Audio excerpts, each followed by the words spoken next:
Let's do the speed round. Oh. I got 3 questions for you today, Los. Need you to answer them concisely and precisely as you can. I'll try. All right. Number 1. What do we hope to see following the release of Jesus is King?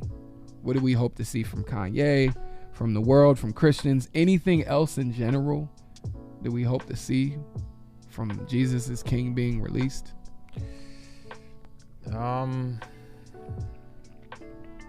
Let's start off. Let me run it down the line for you. Yeah. What do we hope to see from Kanye following the release of Jesus is King? All right, let me think through this.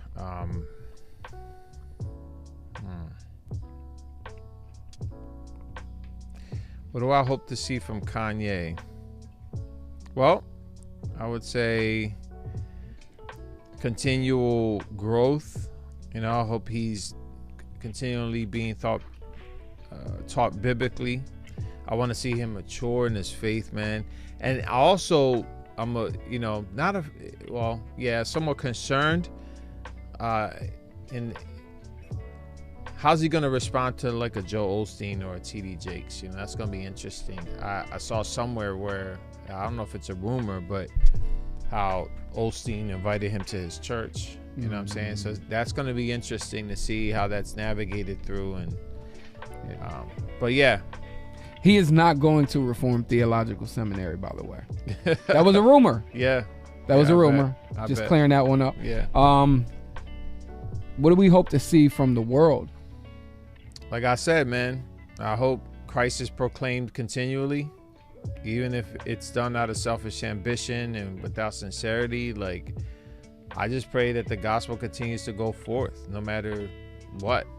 How about Christian musicians, Christian celebrities? I hope for the ones, at least for the ones that backed off on being blatantly gospel, I hope this sobered them up a little bit. You know, I hope it brought conviction. You know, because I think some of them thought strategically about not being blatantly gospel, and I hope this is a smack in the face, you know what I'm saying? Yeah. To them for doing that. I often think this is probably God's judgment on Christian hip hop sometimes. You know what I mean? Like, yeah. on those people that, you know, thought strategically about it, but who knows, you know? Yeah. All right, next question. What surprised you most about the Jesus is King album when you heard it?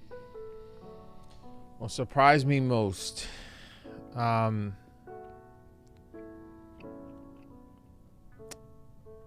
God Is track. Why did that surprise you? Because... Is that the one with No Malice and Pusha T and Kenny G? No, that one is... Okay, anyway, God Is track. Yeah. It's the one where Kanye's singing. Oh, yeah. It surprised me because I was surprised at how I felt about the track. Okay. I was moved by it. I was just like... Gave you the goosies? Yeah, I was like almost teary-eyed over it. I was praying and hoping that, man, I pray, Lord, you know, if you're doing this, do it, you know, and continue to do it. It just... Here's a guy who, you know, did the music he did, and I'm comparing this album with like what I've been hearing out there, and it's like, yeah, it was special. A lot of us were skeptical. We didn't know how bold he was going to be with his message. Yeah. Anyway, this isn't for me. My bad. Let me see. Anything you didn't like from Jesus is King? Well, I like hearing lyricism. So, you know, even though the lyrics were, you know, heartfelt and authentic, it wasn't the underground East Coast lyrical MC hard, gritty. You know what I'm saying? Yeah. It doesn't take away from its creativity. I just think lyrically speaking, I don't think it was creative enough. But I don't think that's what Kanye was out to do anyway. So yeah, no, I don't think that's ever what he's out to do. Yeah, you know what I'm saying? It's never been him. Yeah. I get it. No, I get it. A lot of people were looking for that more lyricism. Yeah, I didn't expect that too, because I heard some of his stuff before, so I wasn't that ignorant of Kanye. But as someone who likes to hear lyricism, I was just like, okay, that wasn't there, but that's not what he was out to do anyway. So,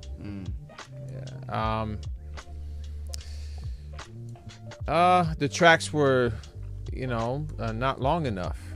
It's like you can go through the whole album so quick. It's like I explained that before. Remember? Yeah, that's the way business is, guys. Yeah. Those of you that are out there, if the if the song is 1 minute, if it's over 1 minute and 30 seconds to 2 minutes, it counts as one stream. You only get paid for the first minute 30 to 2 minutes. Right. Anything after 2 minutes, you don't get paid for. That kind of spoils it for me, though. It does. It's like, it does. Yeah. It's like to me, hip hop is like an art form. It is, and just paint the picture however you want. Don't worry about the price. Don't worry about the audience. Do you? And Kanye's good at that. So I don't know. Someone said he felt the album was rushed. It might have been Kurt or someone. I don't think I felt that. I think I just felt like it was too short. And you know what though? He's still new. Maybe he didn't have a whole lot to say. Maybe. I remember being a new Christian. There were certain songs that I just didn't have 3 verses for. Yeah.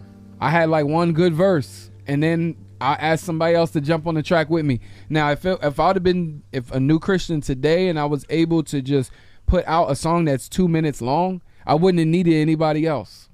Back then, when I became a Christian in 2010, we were still putting out 3 verses and a hook. Yeah. Sometimes you even put an intro and an outro to the song on top of the 3 verses and a hook. So, yeah, it's acceptable nowadays for shorter songs, and when you don't have a lot of content. Maybe he just didn't have a lot of content. I don't know. Yeah, it was just like every track was short though, so it was a pattern, Yeah. So it was just like, But anyway, I think he kept it short and sweet. Yeah. Because if he'd have put too much on there, we would have probably been complaining like, that was a little bit too much. True. My 3 favorite tracks, because David said he that was his favorite too. God is. My 3 favorite tracks were, and this is no particular order. Every Hour, that was the first song. Every hour, every day, every minute, every hour, every minute, second. I love that. I was listening to that on my way to work today. My another song that I like is Follow God. The beat was, that beat was crazy. Follow God, man. That's the one I did the remix to. I dropped the verse on that track because I liked it that much. It was just one of those things, man. And then my third one was the song with No Malice and Pusha T and Kenny G. I couldn't believe it. Use This Gospel. Oh my gosh. Yo, Use This Gospel. Tiff just finally heard the sax on there this morning. I was playing it for her on her way to work. Sharp. He's always sharp. He's always sharp. It's Kenny G. I grew up on Kenny G because of my dad. So to this day, I love jazz and I love Kenny G. So I've always been a fan of Kanye and I've always been a fan of Clips. Like it's just all my favorites on one song. I couldn't believe it. And the beat was dope. And the content was crazy. Water was dope too. Oh yeah, Water was good too. Yeah. All of the songs really. I've had them on repeat because you can even throw in there Close on Sunday. Yeah. Close on Sunday. Yeah, my kids actually, that's their favorite song. Yeah. My son too, he loves that. With the lemonade. He loves that.